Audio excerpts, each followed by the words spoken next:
আসসালামু আলাইকুম রহমতুল্লাহি বারাকাতুহু। সম্মানিত ভাই ও বোনেরা, আজকে আমি বলে দেব আপনাদেরকে ফজর এবং মাগরিবের পরে যেগুলো পড়বেন। যদি আপনি প্রতিদিন ফজরের নামাজ এবং মাগরিবের নামাজের পর এই যে কুরআনুল করিমের 3টি আয়াত এবং এর আগে আরেকটি তাসবিহ আছে, এটা যদি আপনি প্রতিদিন ফজর এবং মাগরিবের নামাজের পরে পড়েন, বিশ্বাস করুন, আল্লাহ পাকের কসম করে বলছি, যদি আপনি দৃঢ় মনোযোগের সহিত পড়তে পারেন, তাহলে আপনার মৃত্যুটা শাহাদতের মৃত্যু হবে। তাই আমি আর সময় নষ্ট করছি না, তাসবিহ এবং আয়াতগুলো আপনাদেরকে বলে দিচ্ছি। আপনারা মনোযোগ সহকারে শুনবেন এবং মুখস্থ করার চেষ্টা করবেন। আউযু বিল্লাহিস সামিউল আলিম মিনাশ শাইতানির রাজীম। আউযু বিল্লাহিস সামিউল আলিম মিনাশ শাইতানির রাজীম।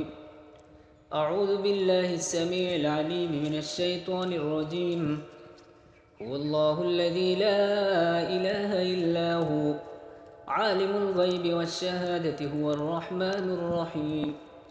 هو الله الذي لا إله إلا هو الملك القدوس السلام المؤمن المهيمن العزيز الجبار المتكبر سبحان الله عما يشركون.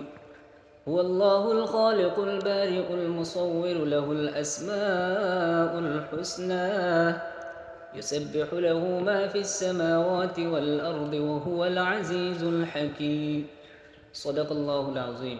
প্রিয় দিনী ভাই বোনেরা, প্রতিদিন মাগরিব এবং ফজরের নামাজের পর অবশ্যই এগুলো একবার হলেও পড়বেন।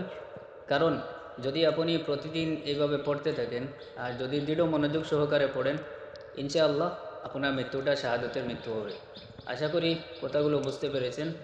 ভিডিওটা যদি ভালো লাগে থাকে তাহলে অবশ্যই সবার কাছে শেয়ার করবেন। আজকের মতো এখানেই রইল। আসসালামু আলাইকুম ওয়া রাহমাতুল্লাহি ওয়া বারাকাতুহু।